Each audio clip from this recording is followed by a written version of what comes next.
Part 8. The Beyond State of God, the First Urge, and the Cycle of Evolution and Involution of Consciousness. The Beyond State of God. To begin with, beyond the beginning, there is the original state of the Beyond State of God, or Paratpar Parabrahma. This is the original state of God is. In Sufi terms, this state is said to be the state of Wara ul Wara. In this original state of God is, unbounded, absolute vacuum prevails. In this absolute vacuum, there is neither any manifestation of the conscious or unconscious state of God, nor is there manifestation of the consciousness or unconsciousness of God.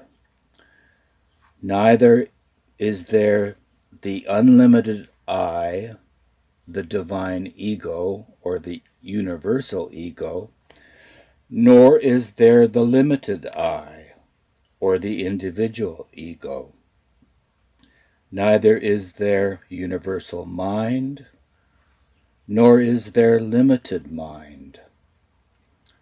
Neither is there unbounded energy, nor is there limited energy.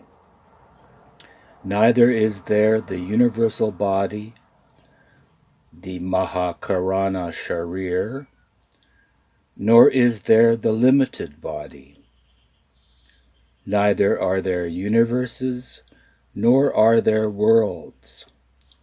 There is not even consciousness of either the consciousness, Mahachaitanya, or of the unconsciousness.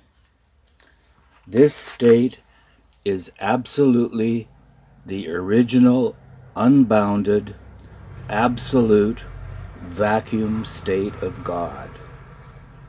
Neither the Nirguna Nirakar nor the Saguna Sakar states of God, where God is and consciousness is not.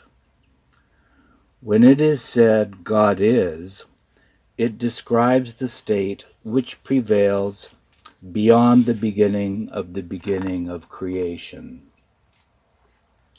This state of God is also called the original divine sound sleep state of God, in the beyond state.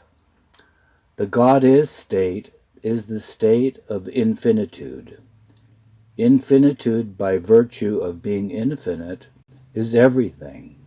That is, everything is the nature of infinitude. Everything, by virtue of being everything,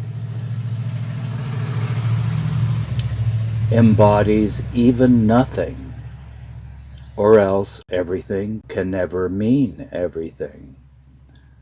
This nothing is latent in the everything, but nothing, being literally nothing, the very being of being nothing, is nothing at all. As this nothing is latent in the everything, the nothingness of the nothing is embedded in the everything as the latency. Thus, in the infinitude of the God is state, all that is latent in the nature of infinity, which is everything, is the nothing. Therefore, anything that is latent in everything is of the nothing. In short, except for the infinity of the infinitude, all things are latent in the God is state of everything, and all that is latent is of the nothing with all its aspects as nothingness. In the God is state, where the nothing is latent, automatically by the nature of nothingness, consciousness also exists as nothing. Accordingly, consciousness in the beyond state of God is ever and ever latent in God, who is by nature the everything, infinite and unlimited and unbounded. Thus, automatically, by his very nature of being the everything, God in the God-is state has in him ever and ever infinite power, infinite knowledge, infinite bliss, and all that is infinitely glorious or beautiful. Because God is the everything and the infinite, the opposite of the everything, which is the nothing, must be most finite. Therefore, the nothing is latent in the God-is state as the most finite, or in the infinite state of God, which is the everything, there is latent the most finite state of the nothing. It is only natural that when this latent and most finite nothing manifests, it ought to manifest as most finite. But it is a most paradoxical fact that when this most finite nothing manifests, its manifestation gradually expands ad infinitum. The thing that gives infinity to this most finite nothing is God's own latent trio nature of infinite power, infinite knowledge, and infinite bliss, which by virtue of being the nature of God obviously pervades the infinitude of the God-is state latently. Naturally, this infinite trio nature also envelops this most finite nothing when latent in the infinity of the everything. Om point.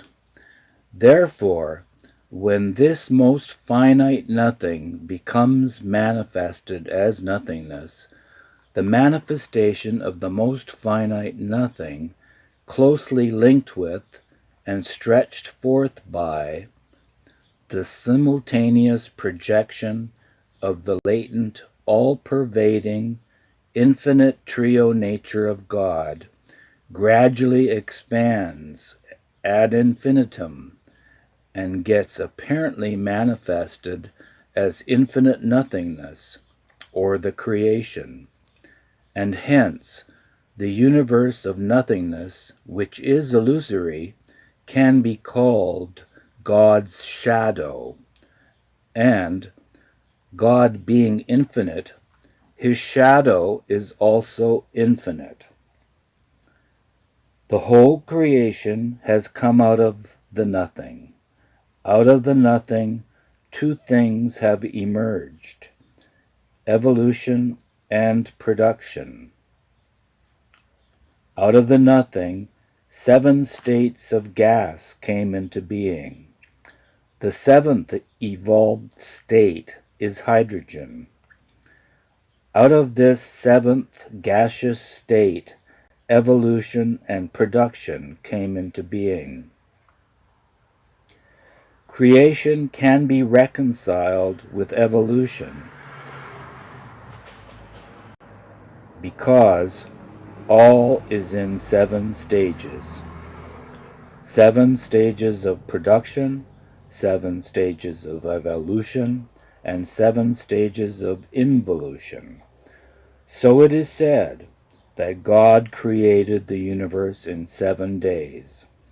From the nothing, most finite shadow and infinite shadow emerged simultaneously.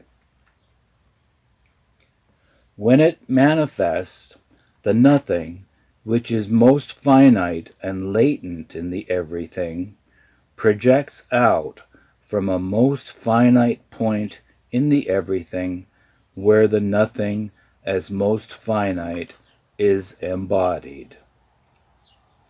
The most finite point from where the nothing projects out as nothingness is called the creation point, or the Om point. This creation point is naturally also in the everything, which means in God in the beyond state. So the most finite nothing projects as the creation out of the infinite everything through the most finite creation point into the infinity of the infinitude of the God is state.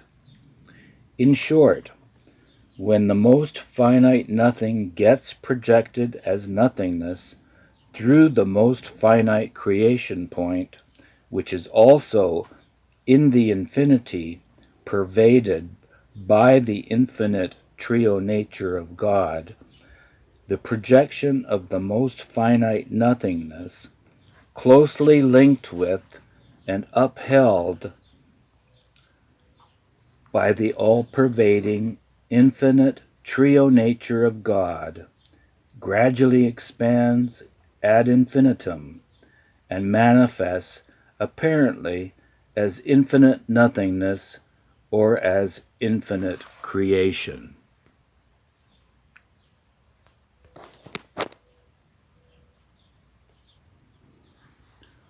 The next subtitle is The Whim or Lahar.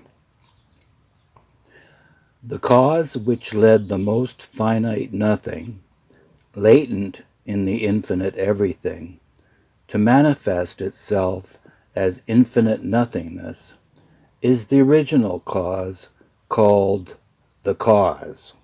This cause is just nothing but the whim or lahar of God. This original whim can also be called the first word uttered by God. Who am I? The infinitude of the God is state made God absolutely independent, and by virtue of being absolutely independent, it is but natural for God to exercise his infinite whim to experience and enjoy his own infinity. To exercise a whim is always the mark of an independent nature, because it is whimsicality that always colors the independent nature. It is the original infinite whim which is responsible for giving cause to the latent all that was of the nothing to manifest as nothingness. But before God exercised his original infinite whim to make manifest the latent all that was of the nothing, this whim of God was itself latent as the nothing in the everything of the infinitude of absolutely independent God in the God is state. How is it then possible for the latent original infinite whim to surge in God and make manifest itself and all that is latent of the nothing as nothingness? Whim, after all, is a whim, and by its very nature it is such that why, wherefore, when can find no place in its nature. A whim may come at any moment. It may come now, or after a few months, or after years, and it may not come at all. Similarly, the original infinite whim, after all, is a whim, and 2, it is the whim of God in the state of infinitude. This whim may not surge in God at all, and if it surges, either at any moment or after thousands of years or after 1,000,000 cycles, it need not be surprising.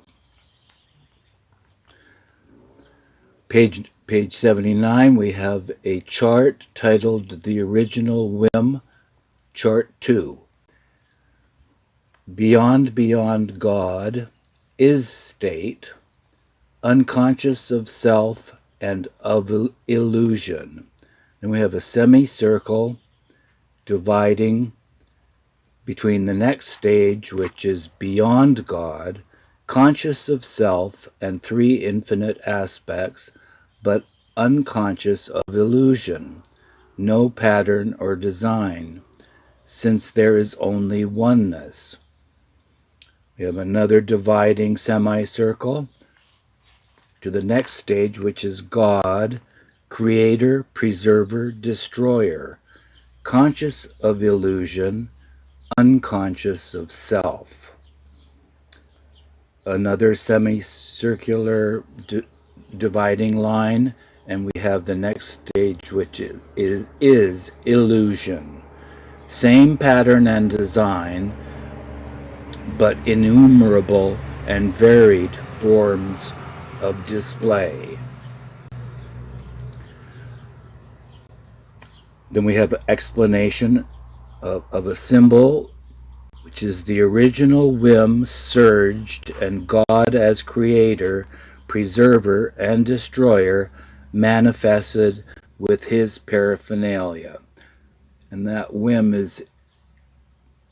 original whim is in between the first beyond God state to the beyond God state. Creator is himself created, preserver is himself preserved, destroyer is himself destroyed.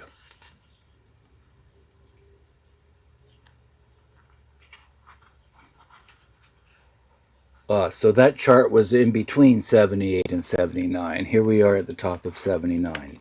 Thus it is that the original infinite whim of God in the state of infinitude once surged, and it surged both spontaneously and all of a sudden in absolutely independent God, who is eternally eternal. Hence this whim, which once surged, once began the beginning of all things in creation. In short, this original infinite latent whim of God in the state of infinitude, once it surged in God, who is absolutely independent, made itself manifest, and simultaneously with its manifestation, it manifested the latent all that was of the nothing as nothingness. Thus the whim created the nothing.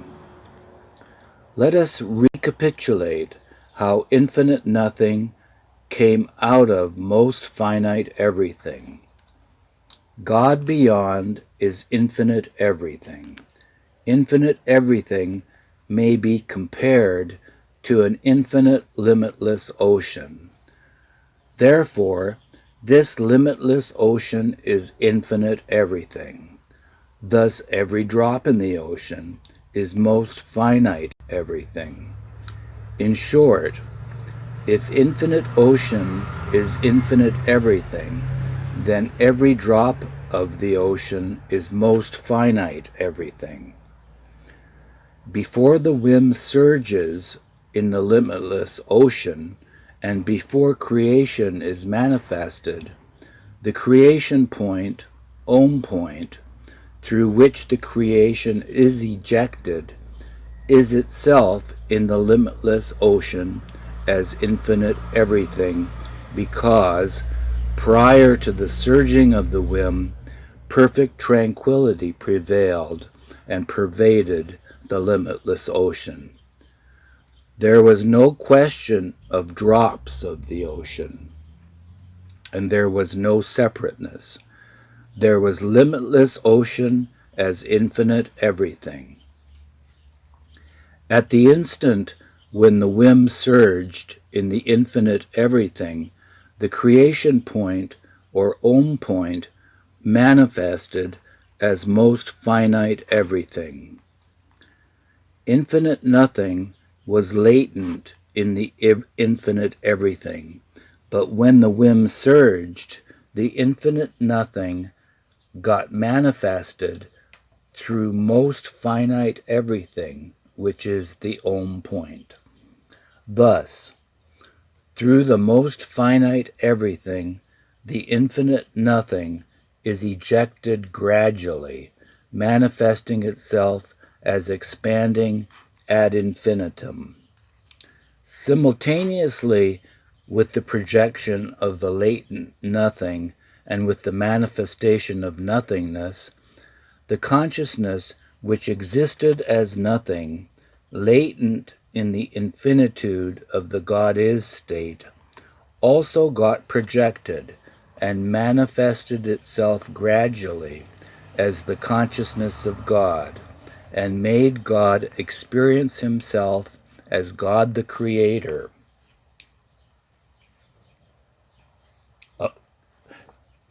And made God experience himself as God the Creator of all the things that projected out of his state of everything, of the everything, as nothingness. Whereupon, gradually gaining full consciousness, God in the state of Creator became entangled in the maze of most finite nothingness, found as infinite, stretched out, and upheld through his own infinite trio nature. The paradoxical irony is that the infinity itself of God makes it infinitely difficult for God to escape the false apparent infinity of nothingness, which goes on expanding ad infinitum through the closely linked infinite trio nature of God, which is infinite power, infinite knowledge, and infinite bliss. But this entanglement is absolutely necessary in order that God, in the infinitude of the God is state, should gain consciousness fully and completely for himself and of his infinite reality, and in this way experience consciously his unbounded, unlimited trio nature of infinite power, infinite knowledge, and infinite bliss.